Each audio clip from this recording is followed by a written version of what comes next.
pengalaman dengan teman-teman media gitu ya.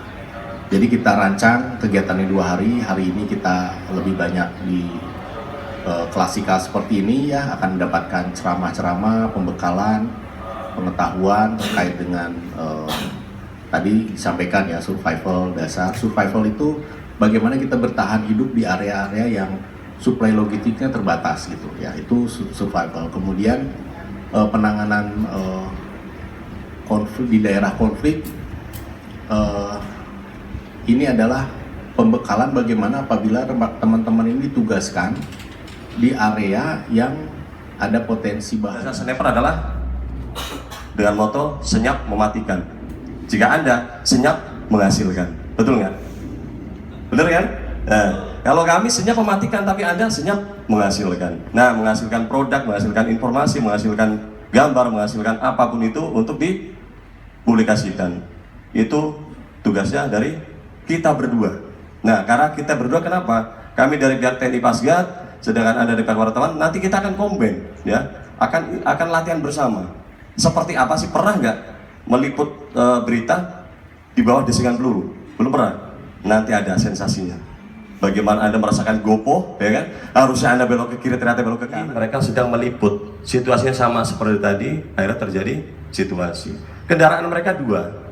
Semuanya bisa digunakan, tapi setelah situasi, setelah terjadinya hal tadi itu, penyerangan itu, hanya 1 kendaraan yang bisa digunakan.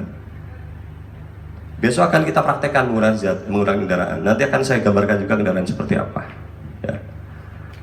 Intinya pada saat latihan besok, Anda hanya melaksanakan manut aja sama timnya nanti.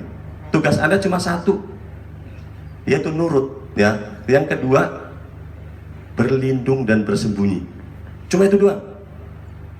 Anda berlindung dan bersembunyi di medan pertempuran, Anda bisa mengambil dokumentasi. Tapi jika Anda nongol belak-belakan, kemungkinan besar Anda tidak bisa lanjut untuk mengambil dokumentasi. Nah, karena apa? Karena medan pertempuran, desingan munisi dari manapun kami tidak tahu. Lawannya Anda adalah sniper dari musuh misalnya. Di dalam konflik itu udah apapun ada di sana. Maka ini diingat-ingat betul. Selamatkan diri saya dulu sebelum Anda mengambil data untuk disajikan pada publik. Anda selamat dulu nih. Caranya gimana? Lengkapi diri Anda dulu. Mulai dari kepala, badan, sampai dengan kaki. Ini pesan moral yang tersirat itu, Pak. Jadi ini benar-benar dipegang. Makanya besok pada saat Anda melaksanakan latihan, melaksanakan gladi di lapangan, Anda akan dibekali dengan IPP set. Helm, rompi, kenel dan elbow, itu dipakai. Jadi nanti kalau merasa gerah, merasa panas, ditahan. Ini baru latihan. Nanti Anda di medan operasi udah nggak tahu tuh. Ya, mudah-mudahan negara ini damai. Ya. Melaksanakan patroli. Jarak kita 2 tekan. Terdapat edan titik. Menyalir kekuatan musuh.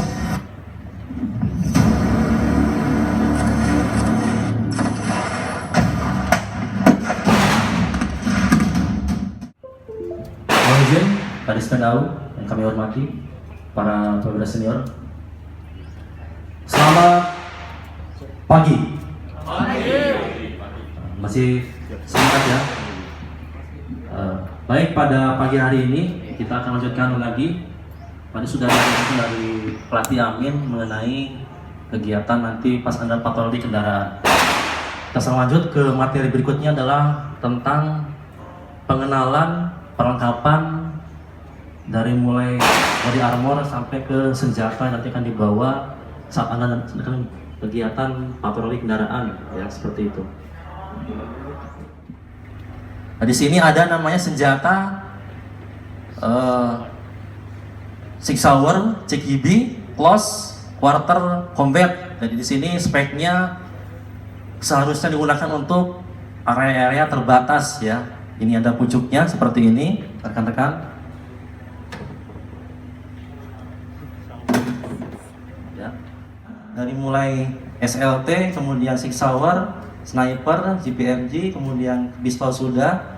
Nah, kita selaku wartawan, ya, kita nanti patroli pasti perlu pengaman, ya. Pengaman berupa body armor, helm, elbow dan sebagainya harus dipakai ini. Ini sudah protap SOP bila mana kita mengawal suatu wartawan ataupun siapapun pelihara operasi konflik harus menggunakan perlengkapan seperti ini, wajib dipakai. Ini namanya, kalau di kami namanya IPP set ya, IPP set dari mulai helm, hidden elbow, pengaman lutut, kaki ya atau tangan. Nah kalau di kami kan alo dan ruk ke atas pasti menggunakan namanya couple tactical ataupun ada holster kan. Jadi wajib selalu komandan pasti bawa pistol ya. Mungkin bisa coba, nah, kita coba nanti atau mau coba dari rekan-rekan mau menggunakan IPP set ada. Jadi pakainya, mohon maaf Bapak kami pakai dulu mana yang kira-kira mematikan seperti itu. Anda terancam kan? Ya seperti itu. Jadi diharapkan nanti pas Anda operasi sesungguhnya medan konflik. Ya, kita tenang, relax. Sudah tidak asing bagi bapak-bapak ataupun Makanan kemudian kita kenyangkan pada saat itu juga tidak. ya untuk tumbuh-tumbuhan seperti ini ya yang bisa dimakan, bisa dikonsumsi. Siap. Kemudian untuk air, Oh, ayo. bagaimana cara mendapatkan air? Hujan. Iya, kalau ada hujan. Dari pohon. Dari pohon pisang. Dari pohon pisang. Pisang sebenarnya batang bawahnya itu. Iya. Kita nggak ada ini. Kita contohkan saja lah. Nah, ini kan pohon pisang. Iya. Bawahnya ada akar bonggolnya. Iya. Kita tebang satu kilan saja. Satu kilan dari dasar tanahnya Ya. kita potong. Nah, di sini kan nanti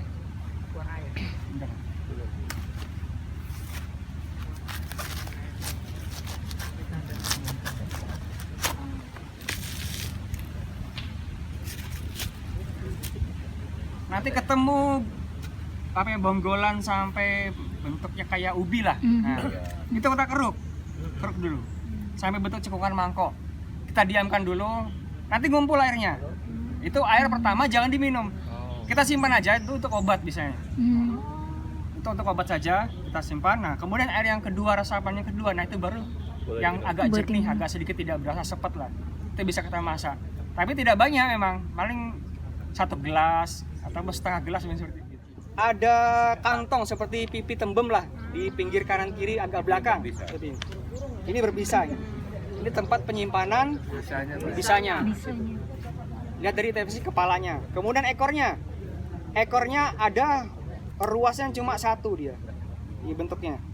Cuma 1 garis di ekornya. Itu rata-rata berbisa. Tapi kalau dalam satu jalur ekornya ada 2 ruas, itu tidak berbisa dari ekor. Ruas gimana maksudnya, Pak? Nah ini Pak, bisa dilihat gambarnya.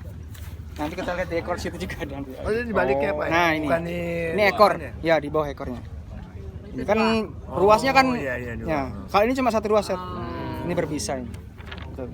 Saya nggak berbisa ini. Nah, kemudian jika Bapak Ibu tergigit, tidak sengaja tergigit ya, nah, jangan terlalu panik, jangan panik dulu, karena semakin kita panik jika itu berbisa, maka denyut jantung akan semakin cepat. Maka akan penyebaran racun juga akan semakin cepat ke jantungnya. Akan mempengaruhi ke organ-organ yang lainnya. Kita lihat tuh. Di sini ada beberapa gigitan. Gigitan yang terkena berbisa itu cuma 2 gigitannya.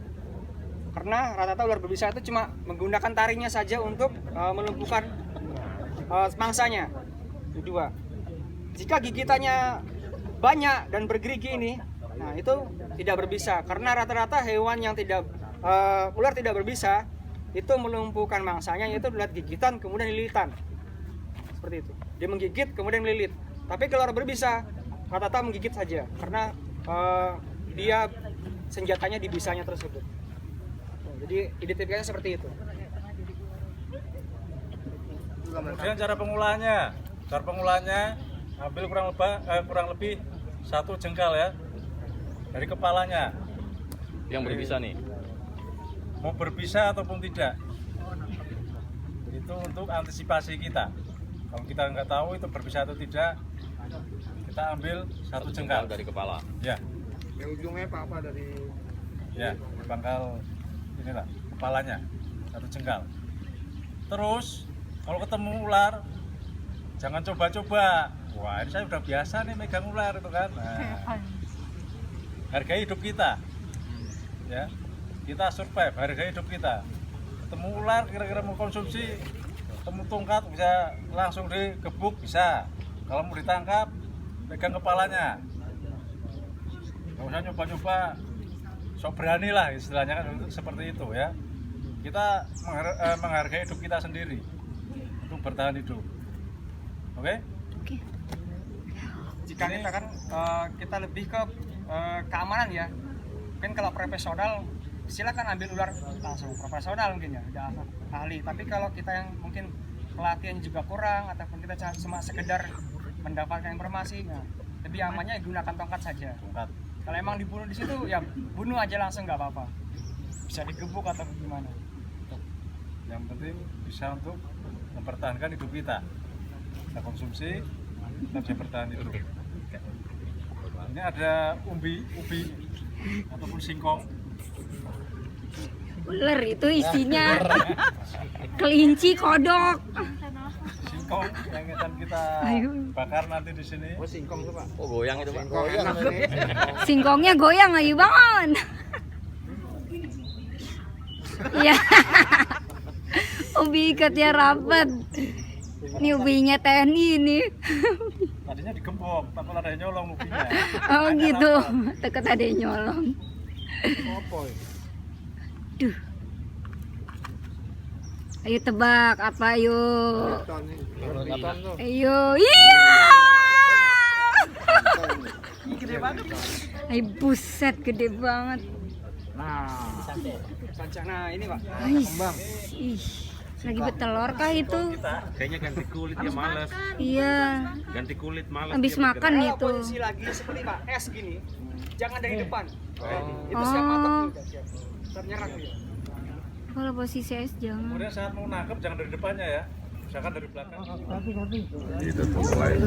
Iya, lepas lagi. Ayo Pak dicoba Pak, angkat ular. Enggak ada. Angkatan Udara, dalam hal ini program Dinas Penerangan Udara untuk mengadakan kegiatan bersama dengan teman-teman media. Saya kira ini adalah kegiatan yang kesekian kalinya ya antara Dispen dengan teman-teman jurnalis. Nah hari ini kita menyebutnya dengan kegiatan Outbound Media Dirgantara ya.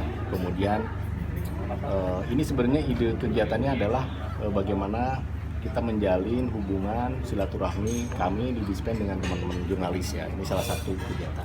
Nah, untuk yang tahun ini kita memang kita kemas supaya nilai manfaatnya lebih tinggi gitu ya. Tentu kita ketemu nih antara saya dengan teman-teman, kemudian saya kira sesama jurnalis juga bisa ketemu ya, bisa berinteraksi.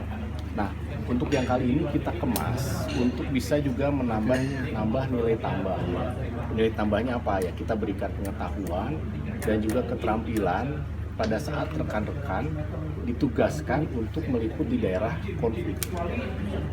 Nah, makanya hari ini kita berikan beberapa teori ya terkait dengan kemampuan survival ya, kemudian juga ada teori-teori bagaimana kita menempatkan diri ya, berposisi apabila ada satu konflik senjata di situ ya, ada kontak senjata, posisi yang tepat itu di mana gitu. Kemudian itu hari ini ya. Nah besok kita akan praktekkan. Kita sudah minta bantuan teman-teman dari Fasgat, yang ini satu Fasgat, untuk berbagi ilmunya lah. Nah, saya kira hari ini sudah dilaksanakan dan besok teman-teman akan diajak bersama-sama untuk bagaimana mengalaminya gitu, prakteknya seperti apa. Dan saya kira ini nilai manfaat yang ingin kita berikan pada kegiatan Outbound Media Dirgantara tahun ini. Kita bersyukur ya sudah terdaftar ada 50 teman-teman jurnalis ya hari ini bergabung di acara ini. Dan yang mudah-mudahan yang pertama kita makin erat hubungannya, yang kedua teman-teman nambah ilmu lah gitu ya, nambah keterampilan mengikuti kegiatan. Itu saya kira.